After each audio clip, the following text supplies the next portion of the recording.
Welcome back to the Deep Dive. I am your host, and joining me as always is our resident expert on all things historical and analytical. Glad to be here. And I have to say the file we are opening today it's a heavy one. It really is. I've honestly been just staring at the source material for the last hour, trying to wrap my head around the implications of this. It feels a bit like a historical detective story. Or maybe like a glitch in the matrix, you know? Oh, absolutely. It creates this very strange feeling. You know those moments in history class where you learn a narrative and it's just so established, so foundational that you never even think to question it? It's just fact. Right, it's part of the furniture. Exactly. We like our history linear. We like knowing that A happened and then B happened and that led to C. But what happens when you take a magnifying glass to the actual physics of those stories or the basic logistics of how human beings move in a room? Yeah, and that's exactly where we're going today. We are taking a deep dive into one of the most widely known, universally accepted narratives in Islamic history, the Qibla. The direction Muslims face during prayer. Right. And to be clear, we are going to be dissecting the source material of a scholar named Allama Ahmed Parwez. But before we get to his radical claims, let me try to just summarize the textbook version to set the baseline for you, the listener. That's a good idea. It's a topic that seems incredibly straightforward on the surface. If you ask almost anyone with even a passing knowledge of Islamic history, they will tell you the standard story. Right. The story goes that when the Prophet Muhammad first started his mission, he didn't face the Kaaba in Mecca. For about 13 years in Mecca and then another year and a half or so after migrating to Medina, he prayed facing Jerusalem. Beit al-Maqdis. That is the traditional account, yes. And then one day, mid-prayer, a command comes down and he pulls a switch.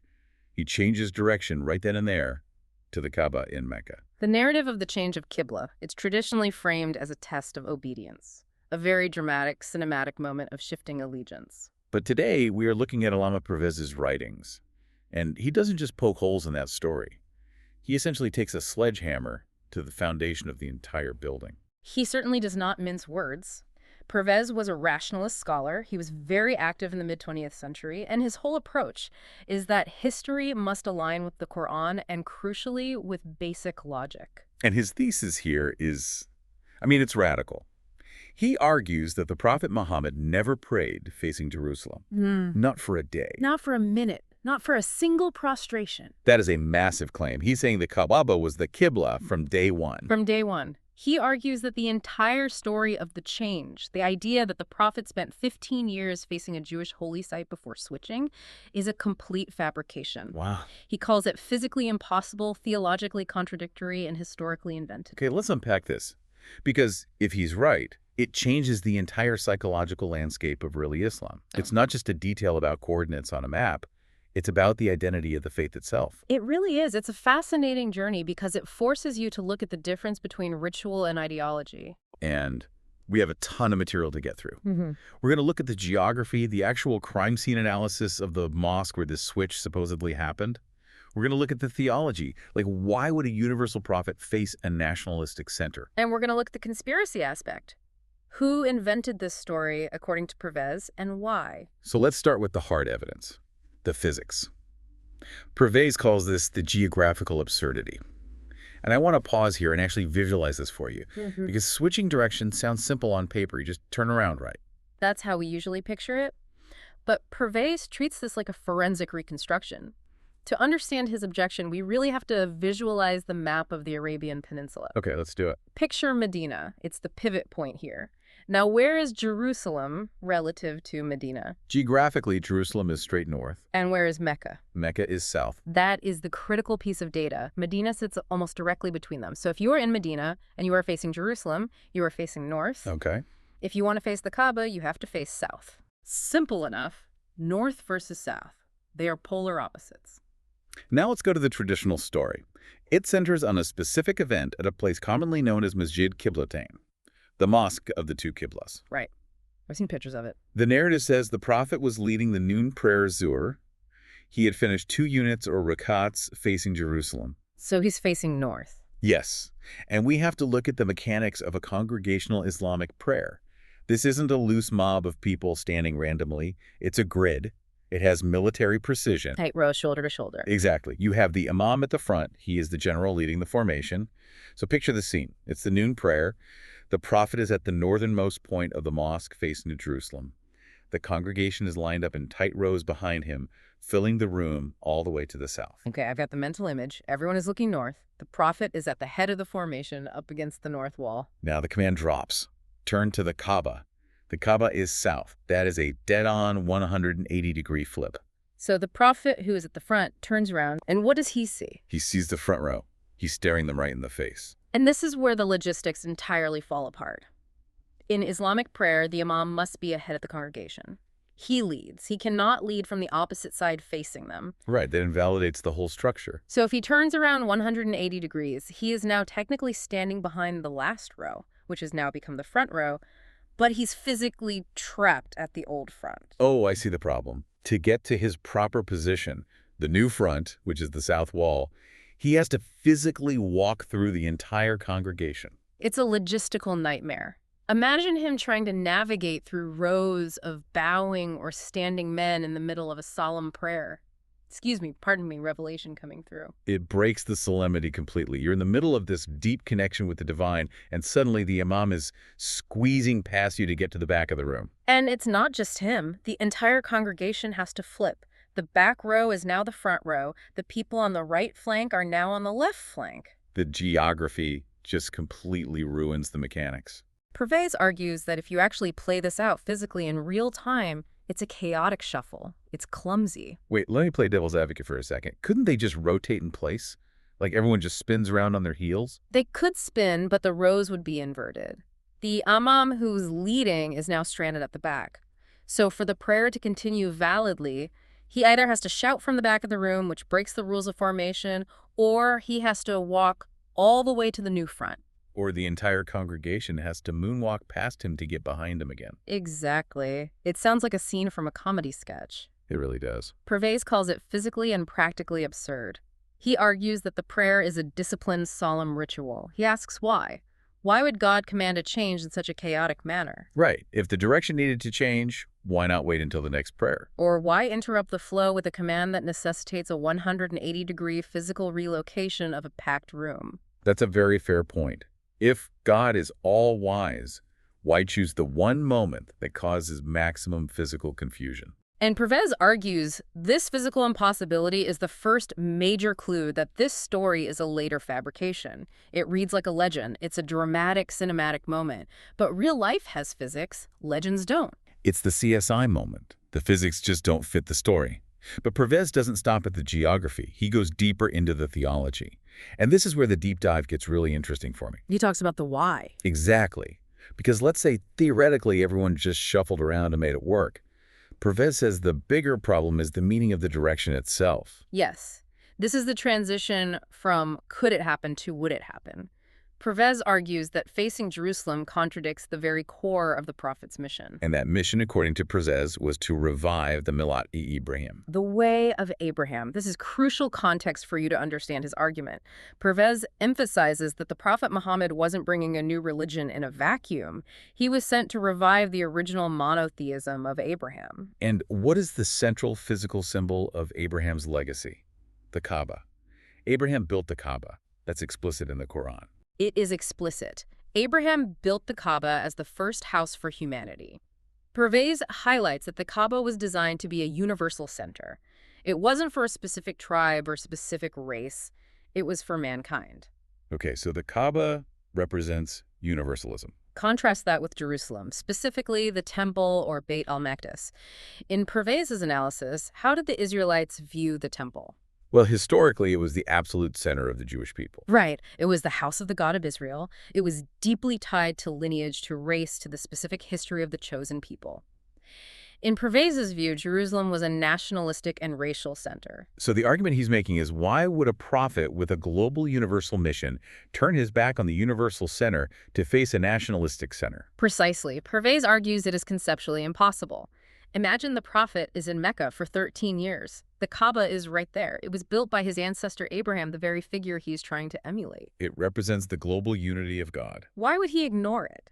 Why would he face north toward a temple associated with a specific race and a sectarian tradition? It implies that for 13 years, the prophet was essentially saying the Jewish center is superior to the Abrahamic center. It's an ideological demotion. It would be like, imagine a leader promising a global constitution that applies to every human being equally. But then for the first 15 years of his administration, he insists on saluting the flag of one specific country. It sends a mixed message. We are all equal, but that tradition over there is the real authority. And that is Parvez's main point. He says it defies logic. It undermines the independence of the Islamic message. If the message is universal brotherhood, you cannot anchor it to a tribal capital. You need a universal house. Now, I know what some listeners might be thinking, because I remember hearing this in Sunday school, or the equivalent growing up. There's a traditional explanation that tries to fix this geographical and theological tension. Yes, the south of the Kaaba compromise. Right. It says, well, when the prophet was in Mecca, he stood in a very specific spot. He stood south of the Kaaba facing north. So the Kaaba was right in front of him. But if you drew a straight line through the Kaaba, it would also hit Jerusalem. So he was hitting two birds with one stone. Exactly. Facing both at once. It's a clever geometric explanation to resolve the tension. It is clever. But Parvez absolutely shreds this idea. How so? Because geographically, a straight line does work. He brings in the concept of Hanif. This is a very specific Quranic term used to describe Abraham and the ideal believer. Being Hanif means being singularly focused. Singularly focused. It means cutting yourself off from all other directions, all other authorities, and focusing on one point. So you cannot split your focus. Exactly. Parvez argues that the very definition of Hanif is to reject everything else, to focus on the one. To say that the prophet tried to align himself to please both the Lord of the Kaaba and the people of Jerusalem simultaneously is, in Parvez's view, an insult to the prophet's integrity. It makes him look like a politician trying to appease two voting blocs. Like, I'll keep the Meccans happy by looking at their building, and I'll keep the Jews happy by looking at their temple. Right. Parvez argues God would never command such a compromise. You are either focused on the universal center or you are not. You cannot serve two masters and you cannot have two Qiblas. He calls it a violation of the spirit of Hanif. He believes the prophet was a revolutionary, not a compromiser. He wouldn't play geometric games to avoid offending people. So, if the geography is absurd, the chaotic shuffle, and the theology doesn't make sense with universalism versus nationalism, we have to ask the really big question. Where did the story come from? Why does every history book say he prayed to Jerusalem? Exactly. This brings us to the third pillar of Parvez's argument, the conspiracy. And he doesn't use that word lightly. He alleges a deliberate fabrication of history. This is the part where he points the finger at Jewish sources. Now, we have to be very careful here to explain what the source material is claiming and why he thinks this, not just throw around the accusation. Right. To be completely clear to you listening, we are reporting on Parvez's historical framework here. Right. We aren't taking sides on these historical disputes. We are just mapping out how he builds his case. Yeah. So what is his historical argument? His argument is based on the influence of Israeliyat. These are narratives from Jewish and early Christian traditions that, over time, entered into Islamic exegesis and history. Okay. Parvez suggests that this specific narrative, the 15-year Jerusalem phase, was an invention. He claims it was inserted into Islamic tradition by early Jewish scholars or converts who wanted to maintain influence within the new faith. But what's the motive? Why invent a story about prayer direction? Who cares which way he faced 200 years after the fact? Status and legitimacy. Parvez outlines three main motives. First is ideological superiority. How does that work? Well, if you can get Muslims to believe that their prophet prayed to your center for the vast majority of his early mission, 13 years in Mecca, plus the early Medina period, then you have established that your center is the real original one. It implies that the Kaaba was a secondary choice, an alternate. Exactly. It makes the prophet look dependent on the Israelite tradition, like Islam is just a spin-off. It frames his mission as a derivative of Judaism rather than a revival of the original pre-Judaic Abrahamic path. That makes a lot of sense from a narrative warfare perspective. What's the second motive? The second motive is to delegitimize the Kaaba itself. Think about how the story is traditionally told. The story goes that the prophet only switched to the Kaaba after relations with the Jewish tribes in Medina turned sour. Oh, right. The narrative is usually framed as the Jews mocked him for facing their temple, so God gave him his own direction to make him independent. Yes, but think about the implication of that framing. It frames the Qibla not as an eternal divine command or a universal truth, but as a political reaction, a move made out of revenge or spite. Or just simple frustration. Parvez argues this narrative destroys the ultimate sanctity of the Kaaba. It reduces it to a tool of political enmity. It's like saying, I'm not playing with you anymore, so I'm going to face my own building. That makes the Qibla seem incredibly petty. It does. And the third motive Parvez identifies is to undermine the prophet's own status. By suggesting he didn't have his own independent direction for 15 years, it implies he was just wandering, that he was just following the established Jewish way until he was forced by politics to change. Parvez argues this creeps into the mind of the believer. It subtly suggests that Islam is just a branch that broke away rather than the root being restored. It really is a battle over the narrative of origin. Was Islam a breakaway sect of Judaism, or was it the restoration of something older than Judaism? That is the crux of it. Parvez says the Jerusalem narrative wins the argument for the former. The eternal Kaaba narrative argues for the latter. He says if you believe the Jerusalem story, you've essentially admitted that the Kaaba is an afterthought. But wait, we have to address the elephant in the room here, the Quran itself. Yes, the textual evidence. Because you can argue logic and geography and historical motives all day long, but if the book says he switched, he switched. And there's a very famous verse, Surah Al-Baqarah, verse 142, that explicitly talks about turning away.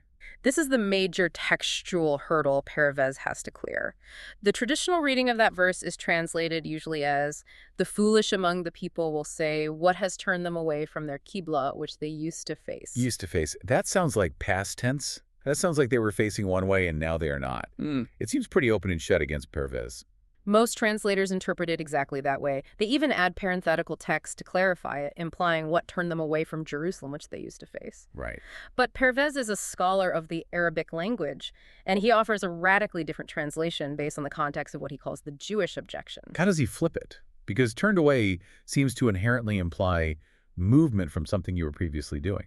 He argues that the objection wasn't about a change in the prophet's behavior. The objection was about his rejection of their behavior. Parvez claims the Jewish tribes were asking, why have you turned away from the Qibla we are on? Why have you rejected the established Qibla? Ah, so it's not, why did you switch, but why didn't you join us? Exactly. Imagine a group of people walking north on a road. You arrive, and you start walking south. They shout, why have you turned away from the path we are on? It doesn't mean you were ever on their path. It means you are ignoring their path. That is a subtle but massive linguistic difference. He interprets the verse as documenting the Jewish complaint that the prophet refused to align with Jerusalem from the very start. They're asking, what is wrong with these people? Why have they turned their faces away from the Qibla Jerusalem that we, the people of the book, follow? It changes the entire timeline. It turns a verse from a record of a switch into a record of a standoff. Yes. Parvez claims this verse documents the prophet's steadfast refusal to ever face Jerusalem. He argues that the foolish people mentioned in the verse are those who couldn't understand why a pure monotheist would reject the established center of monotheism for an idol-filled house like the Kaaba. Which brings us back to the symbolic meaning of all this.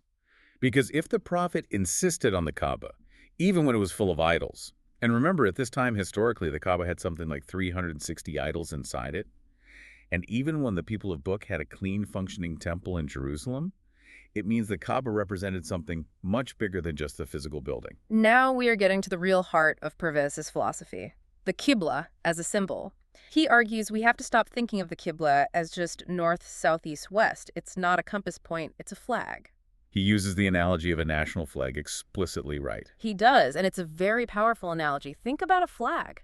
Physically, what is it? A piece of cloth on a stick. Right. It has no intrinsic physical value. You can buy the material for a few dollars. It's just polyester or cotton. But if you burn a flag, or if you refuse to stand for it, or if you trample it, you aren't offending the cloth. You are challenging the sovereignty of the state. Parvez says the Kaaba is the flag of the divine system. So facing the Kaaba isn't about worshiping a black cube. It's a pledge of allegiance. Yes. It is a physical act that symbolizes a psychological surrender to the system of God. He uses the Arabic term sha'ar, which means a symbol or a mark. Ideologies are abstract. Universal brotherhood is an abstract concept. You can't touch it. Humans need something tangible to focus on. We need an anchor. Something to look at that reminds us of the massive idea behind it. We need an anchor. Parvez draws a really interesting comparison to the communists of his era. He says, look at Moscow. For a communist in the 1950s, Moscow wasn't just a city with nice architecture. It was the Qibla of their ideology. It represented the whole system. Exactly. If you were a communist in Cuba or China, you looked to Moscow. not because you like the weather there, but because that's where the authority resided. It was the ideological center of gravity. So Muslims look to the Kaaba as the physical center of their system. Exactly. It signifies that we are one nation under one law with one center. But this is where Parwez pivots from history to the present day. And this is the part of the deep dive that really hit me. He tells a story, an anecdote about a soldier. And I want you to walk us through this because it's such a haunting image. It is a haunting image. It encapsulates his entire critique of modern Islam. He asks us to imagine a soldier on a parade ground. He is in full uniform. He is marching in perfect unison with his unit. Left, right, left, right. When the commander says halt, he halts. When the commander says turn, he turns. He's part of a machine, a functioning system. Now imagine that soldier gets dismissed, the army is disbanded, the commander is gone, he goes back to his remote village. But he keeps the uniform on. Okay. And every morning he goes out into the muddy village street alone. And he starts marching, left, right, left, right. He salutes empty space. He does the about-face turn with perfect precision. People would think he's lost his mind. Exactly. The village would laugh at him. Why? Because the form is perfect, he's doing the moves correctly, his posture is great, but the system is gone. He's disconnected from the collective purpose. He is performing a drill that has entirely lost its meaning. And Parwez says, that's us. He argues that is the state of the Muslim world today. He says millions of people are facing the Kaaba, performing the drill with perfect precision, standing, bowing, prostrating, but they are exactly like the soldier in the village. They have the ritual, but they have lost the system. Ouch. That stings. He says, you are facing the center of unity, but are you united? No.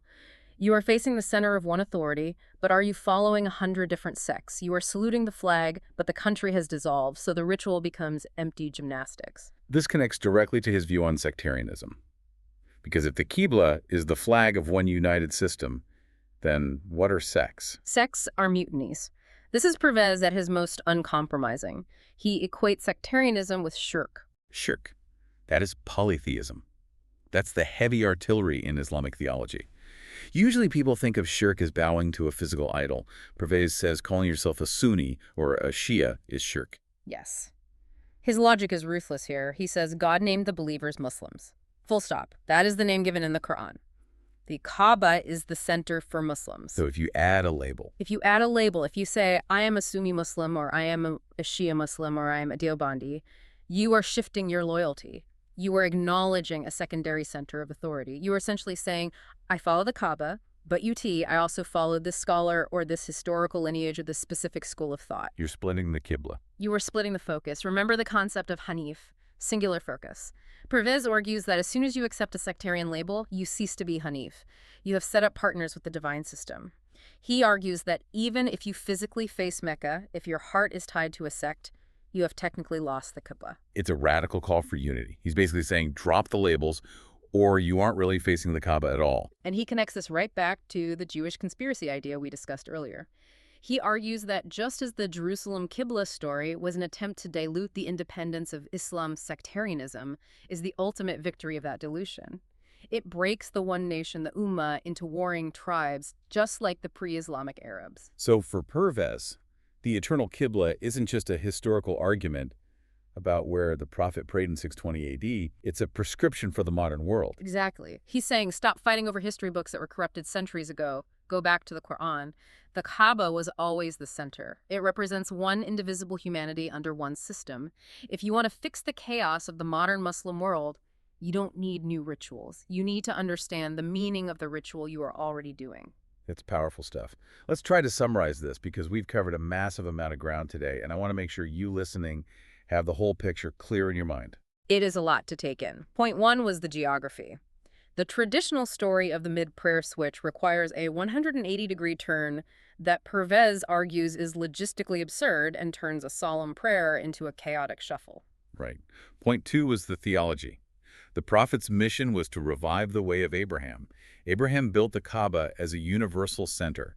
Facing a nationalistic sectarian center like Jerusalem would contradict the very core of his universal mission. Point three was the conspiracy. Parwez argues the 15-year Jerusalem phase is a fiction, invented to undermine the Prophet's independence and legitimize a sort of ideological superiority for outside sources. And point four was the symbolism. The Qibla is a flag. It's a symbol of a united system. Without the unity of the system, the ritual is just physical motion. like the soldier marching alone. And the final kicker, of course, is that sectarianism is a betrayal of that flag. Precisely. So what does this all mean for you? Why does this matter today? I think Parvez is challenging everyone to separate the story from the system. We often cling to stories we were told as children, like the dramatic mid-prayer switch, because they are familiar. They are part of our cultural identity. But Parvez asks, does the story actually make sense?